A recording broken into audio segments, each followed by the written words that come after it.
President Bush talked about terrorism and democracy today during these remarks at the National Defense University in Washington. This is about 35 minutes.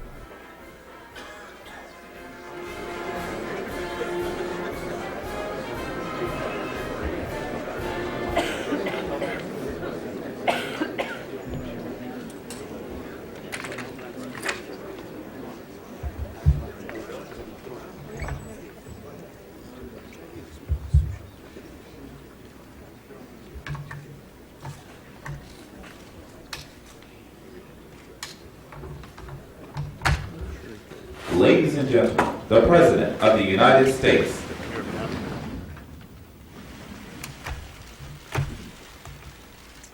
Thank you all. Please be seated.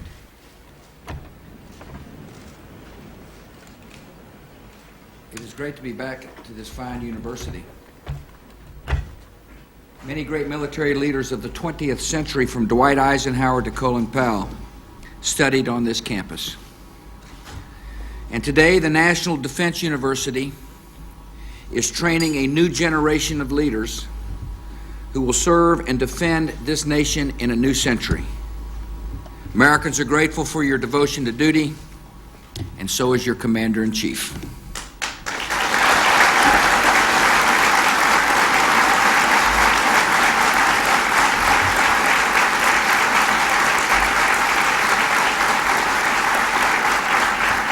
I am honored that two influential and important members of the United States Congress have joined us. First, Senator Joe Lieberman, strong defender of freedom. Thank you for coming, Senator.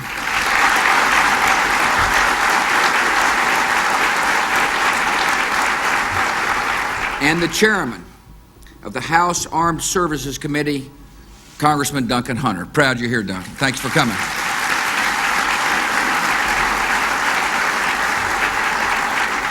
In the midst of what we hope will be the final snow blizzard of 2005, I'm honored you two men slushed here to this event.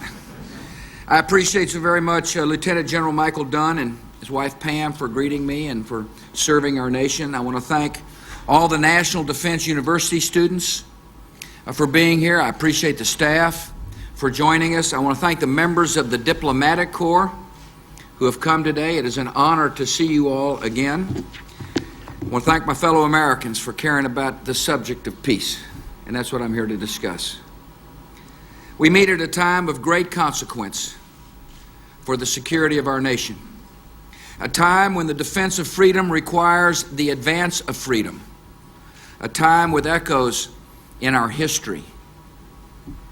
Twice in 6 decades, a sudden attack on the United States launched our country into a global conflict and began a period of serious reflection on America's place in the world. The bombing of Pearl Harbor taught America that unopposed tyranny, even on faraway continents, could draw our country into a struggle for our own survival. And our reflection on that lesson led us to help build peaceful democracies in the ruins of tyranny, to unite free nations in the NATO alliance, and to establish a firm commitment to peace in the Pacific that continues to this day. The attacks of September the 11th, 2001 also revealed the outlines of a new world. In one way, that assault was the culmination of decades of escalating violence, from the killing of U.S. Marines in Beirut, to the bombing at the World Trade Center, to the attacks on American embassies in Africa, to the attacks on the USS Cole. In another way, September the 11th provided a warning of future dangers, of terror networks aided by outlaw regimes, and ideologies that incite the murder of the innocent, and biological and chemical and nuclear weapons that multiply destructive power. Like an earlier generation, America is answering new dangers with firm resolve. No matter how long it takes, no matter how difficult the task, We will fight the enemy and lift the shadow of fear and lead free nations to victory.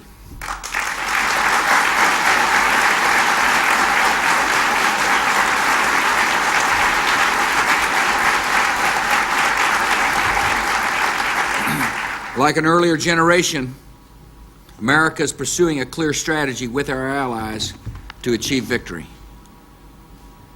Our immediate strategy is to eliminate terrorist threats abroad so we do not have to face them here at home.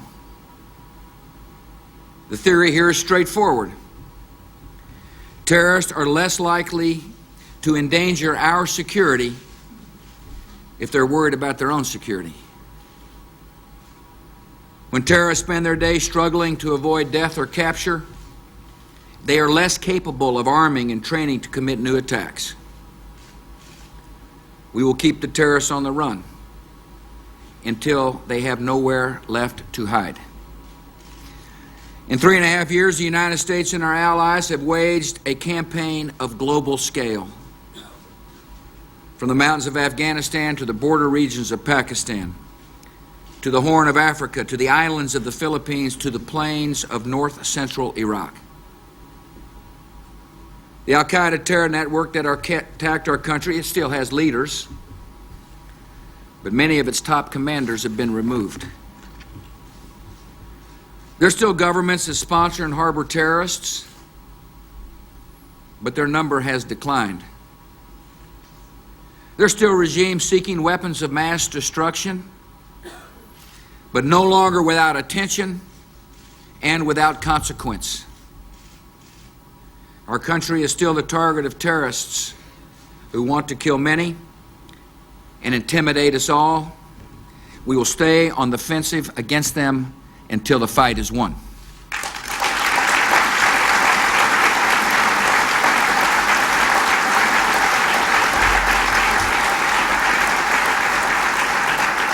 Members of our military are undertaking difficult missions, some of the most dangerous and desolate parts of the world. These volunteers know the risks they face, and they know the cause they serve.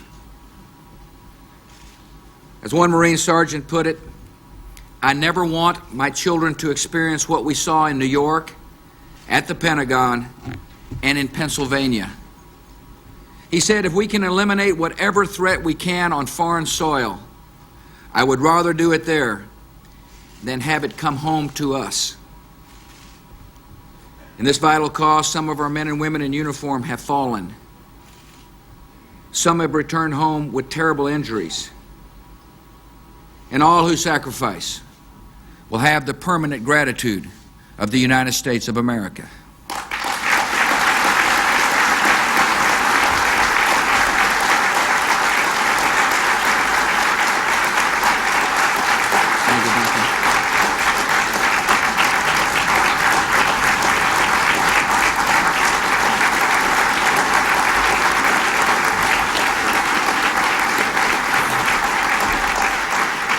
In this war on terror, America is not alone.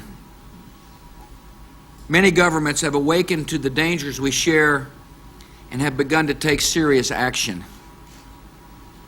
Global terror requires a global response. And America is more secure today because dozens of other countries have stepped up to the fight. We're more secure because Pakistani forces captured more than 100 extremists across the country last year, including operatives who were plotting attacks against the United States. We're more secure because Britain arrested an al-Qaeda operative who had provided detailed casing reports on American targets to senior al-Qaeda leaders. We're more secure because German authorities arrested extremists who were planning attacks against U.S. and coalition targets in Iraq. We're more secure because the Philippines' new anti-terrorism task force has helped capture more than a dozen terrorist suspects, including 7 members of al-Qaeda and affiliated networks. We're more secure because Poland is leading a 15-nation multinational division in Iraq, and forces from 23 countries have given their lives in the struggle against terrorists and insurgents in Afghanistan and Iraq. Our allies in the war on terror are making tough decisions, and they're taking risks, and they're losing lives. These countries have proven themselves trusted friends and reliable allies. So I urge the Congress to pass the solidarity initiative I have proposed to stand by the countries that are standing by us in the war on terror.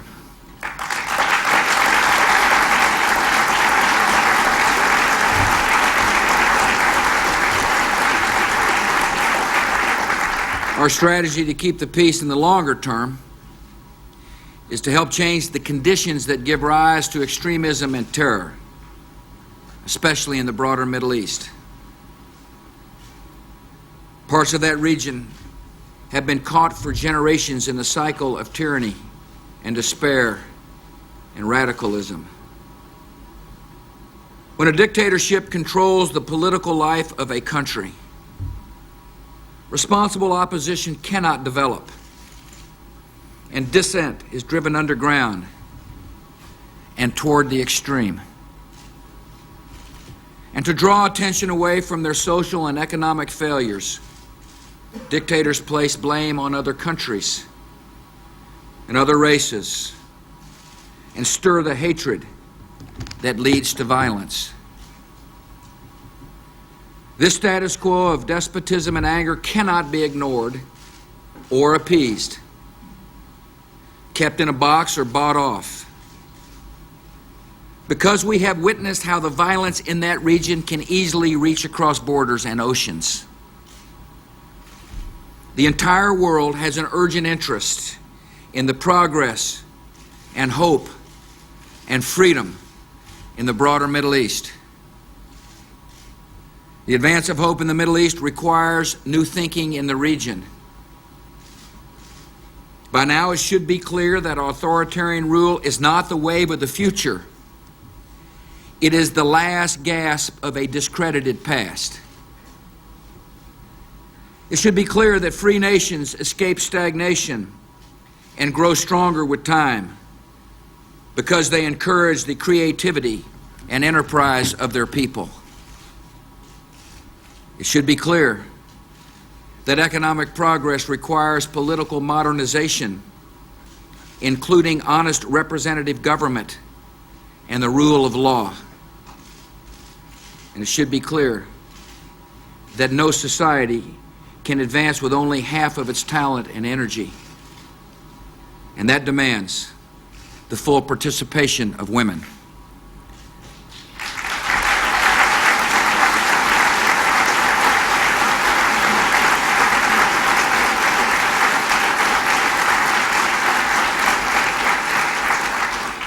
The advance of hope in the Middle East also requires new thinking in the capitals of great democracies, including Washington, D.C.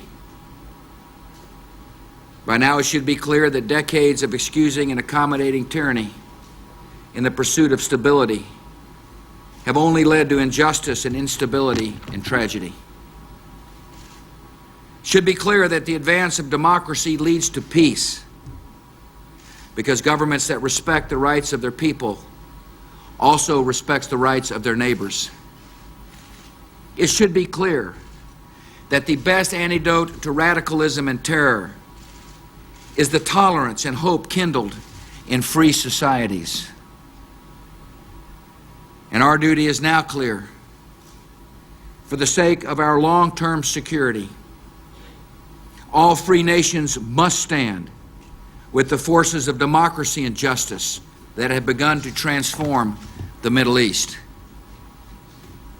Encouraging democracy in that region is a generational commitment. It's also a difficult commitment, demanding patience and resolve when the headlines are good and when the headlines aren't so good. Freedom has determined enemies who show no mercy for the innocent and no respect for the rules of warfare. Many societies in the region struggle with poverty and illiteracy. Many rulers in the region have long-standing habits of control. Many people in the region have deeply ingrained habits of fear. For all these reasons, the chances of democratic progress in the broader Middle East have seemed frozen in place for decades. Yet at last, clearly and suddenly, the thaw has begun. The people of Afghanistan have embraced free government after suffering under one of the most backward tyrannies on earth. The voters in Iraq defied threats of murder and have set their country on a path to full democracy. The people of the Palestinian territories cast their ballots against violence and corruption of the past. And any who doubt the appeal of freedom in the Middle East can look to Lebanon, where the Lebanese people are demanding a free and independent nation. In the words of one Lebanese observer, democracy is knocking at the door of this country. And if it's successful in Lebanon, it is going to ring the doors of every Arab regime. Across the Middle East, a critical mass of events is taking that region in a hopeful new direction. Historic changes have many causes, yet these changes have one factor in common. A businessman in Beirut recently said, "We have removed the mask of fear. We're not afraid anymore." Pervasive fear is the foundation of every dictatorial regime, the prop that holds up all power not based on consent. And when the regime of fear is broken and the people find their courage and find their voice, democracy is their goal, and tyrants themselves have reason to fear.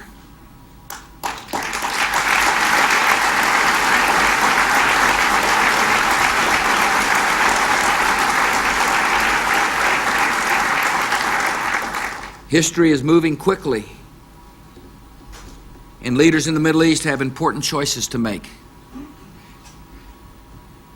The world community, including Russia and Germany and France and Saudi Arabia and the United States, has presented the Syrian government with one of those choices: to end its nearly 30-year occupation of Lebanon, or become even more isolated from the world. The Lebanese people have heard the speech by the Syrian president. They've seen these delaying tactics and half measures before. The time has come for Syria to fully implement Security Council Resolution 1559. All Syrian military forces and intelligence personnel must withdraw before the Lebanese elections, for those elections to be free and fair.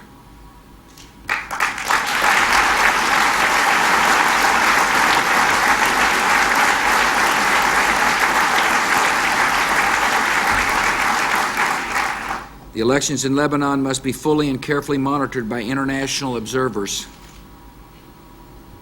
The Lebanese people have the right to determine their future, free from domination by a foreign power.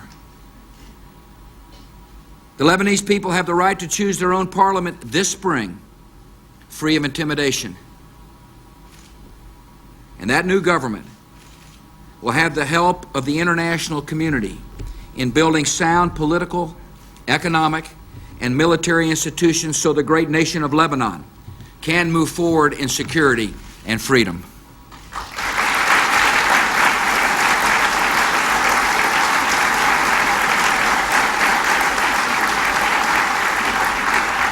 Today I have a message for the people of Lebanon. All the world is witnessing your great movement of conscience. Lebanon's future belongs in your hands. And by your courage, Lebanon's future will be in your hands. The American people are on your side. Millions across the earth are on your side. The momentum of freedom is on your side. And freedom will prevail in Lebanon.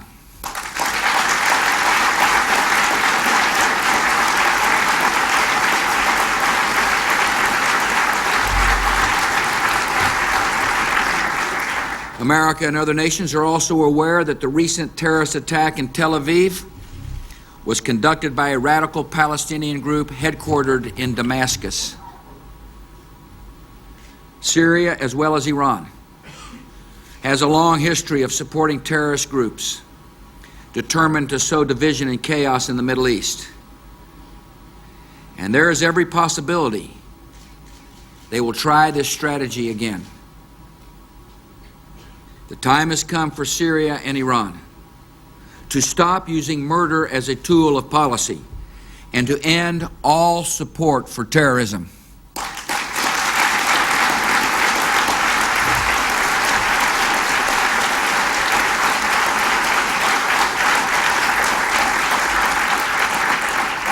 In spite of attacks by extremists, the world is seeing hopeful progress in the Israeli-Palestinian conflict.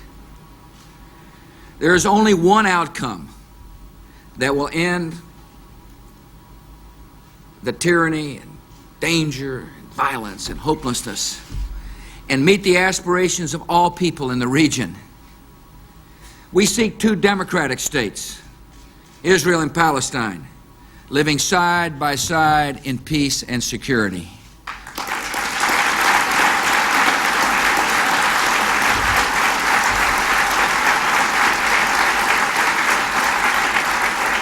And that goal is within reach if all the parties meet their responsibilities and if terrorism is brought to an end. Arab states must end incitement in their own media, cut off public and private funding for terrorism, stop their support for extremist education, and establish normal relations with Israel. Israel must free settlement activity, help the Palestinians build a thriving economy, and ensure that a new Palestinian state is truly viable with contiguous territory on the West Bank. Palestinian leaders must fight corruption, encourage free enterprise, wrest true authority with the people, and actively confront terrorist groups. The bombing in Tel Aviv is a reminder that the fight against terrorists is critical to the search for peace and for Palestinian statehood. In an interview last week, Palestinian President Abbas strongly condemned the terrorist attack in Tel Aviv, declaring, quote, "Ending violence and security chaos is first and foremost a Palestinian interest." He went on to say, "We cannot build the foundations of a state without the rule of law and public order." President Abbas is correct. And so the United States will help the Palestinian Authority build the security services that current peace and future statehood require. Security forces which are effective, responsive to civilian control, and dedicated to fighting terror and upholding the rule of law. We will coordinate with the government of Israel, with neighbors such as Egypt and Jordan, and with other donors to ensure that Palestinians get the training and equipment they need. The United States is determined to help the parties remove obstacles to progress and move forward in practical ways so we can seize this moment for peace in the Holy Land.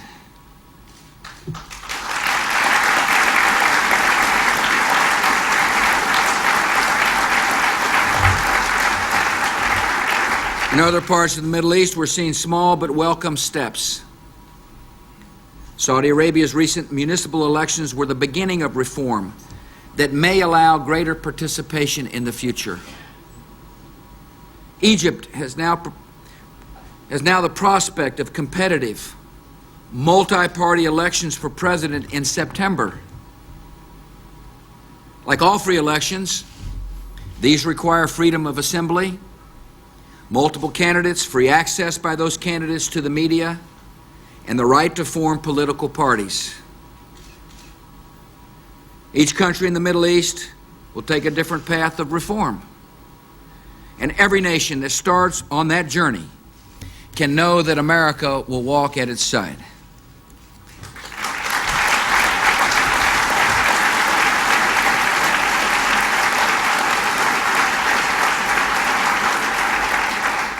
Progress in the Middle East is threatened by weapons of mass destruction and their proliferation. Today, Great Britain, France, and Germany are involved in a difficult negotiation with Iran aimed at stopping its nuclear weapons program. We want our allies to succeed because we share the view that Iran's acquisition of nuclear weapons would be destabilizing and threatening to all of Iran's neighbors. The Iranian regime should listen to the concerns of the world and listen to the voice of the Iranian people who long for their liberty and want their country to be a respected member of the international community. We look forward to the day when Iran joins in the hopeful changes taking place across the region. We look forward to the day when the Iranian people are free.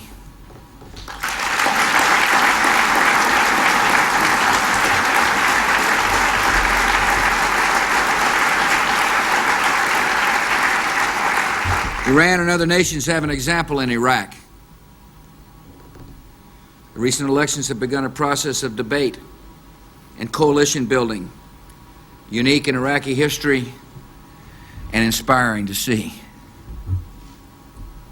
Iraq's leaders are forming a government that will oversee the next and critical stage in Iraq's political transition, the writing of a permanent constitution. This process must take place without external influence.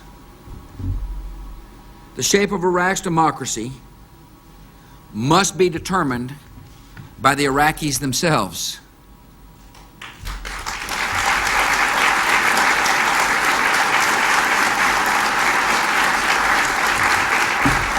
Iraq's democracy in the long run must also be defended by Iraqis themselves. Our goal is to help Iraqi security forces move towards self-reliance, and they're making daily progress. Iraqi forces were the main providers of security at about 5,000 polling places in the January elections. Our coalition is providing equipment and training to the new Iraqi military, yet they bring a spirit all of their own. Last month, when soldiers of the U.S. 7th Cavalry Regiment were on combat patrol north of Baghdad, one of their Humvees fell into a canal, and Iraqi troops came to the rescue, plunging into the water again and again until the last American was recovered. The Army colonel in charge of the unit said, "When I saw those Iraqis in the water, fighting to save their American brothers, I saw a glimpse of the future of this country." One of the Iraqi soldiers commented, "These people have come 100 or 10,000 miles to help my country. They've left their families and their children. If we can give them something back, just a little, we can show our thanks."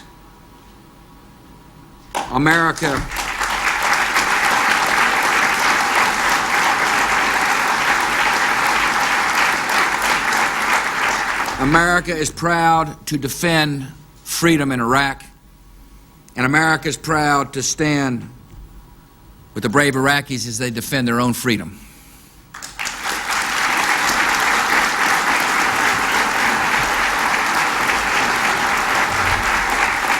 Three and a half years ago, the United States mourned our dead, gathered our resolve, and accepted a mission. We made a decision to stop threats to the American people before they arrive on our shores, and we have acted on that decision. We're also determined to seek and support the growth of democratic movements and institutions in every nation and culture, with the ultimate goal of ending tyranny in our world.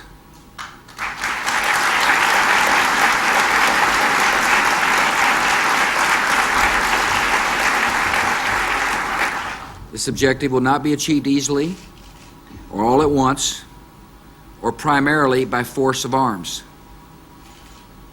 We know that freedom, by definition, must be chosen, and that the democratic institutions of other nations will not look like our own. Yet we also know that our security increasingly depends on the hope and progress of other nations, now simmering in despair and resentment. And that hope and progress is found only in the advance of freedom. This advance is a consistent theme of American strategy, from the 14 points to the 4 freedoms, to the Marshall Plan, to the Reagan Doctrine. Yet the success of this approach does not depend on grand strategy alone. We are confident that the desire for freedom, even when repressed for generations, is present in every human heart.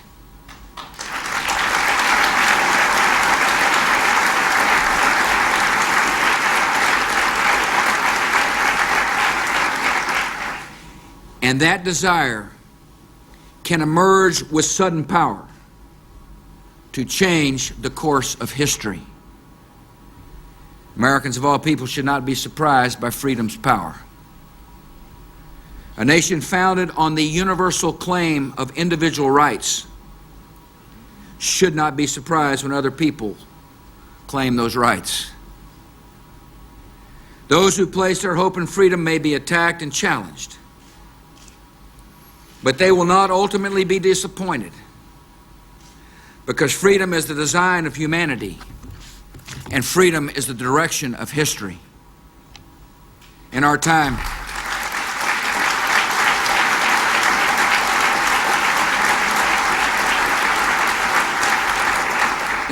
America has been attacked. America has been challenged. Yet the uncertainty and sorrow and sacrifice of these years have not been in vain. Millions have gained their liberty, and millions more have gained the hope of liberty that will not be denied. The trumpet of freedom has been sounded, and that trumpet never calls retreat.